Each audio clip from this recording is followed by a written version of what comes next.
नमस्कार माझ्या शेतकरी मित्रांनो, माझी शेती या यूट्यूब चॅनेलमध्ये आपले सर्वांचे पुन्हा एकदा स्वागत आहे। आज आपण बघणार आहे कांद्याचे बाजारभाव।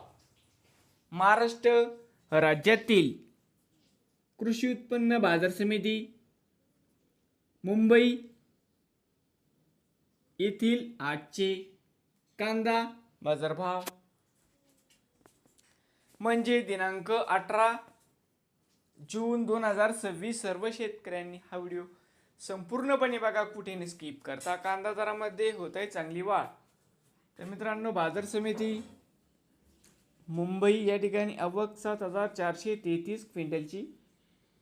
या ठिकाणी कमीत कमी दर 1000 रुपये क्विंटल, सरासरी 1450 रुपये क्विंटल, जास्तीत जास्त 1900 रुपये क्विंटल। नवीन आले असाल तर माझी शेती यूट्यूब चॅनेलला सबस्क्राईब करा रोज कांद्याचे व्हिडिओ बघण्यासाठी।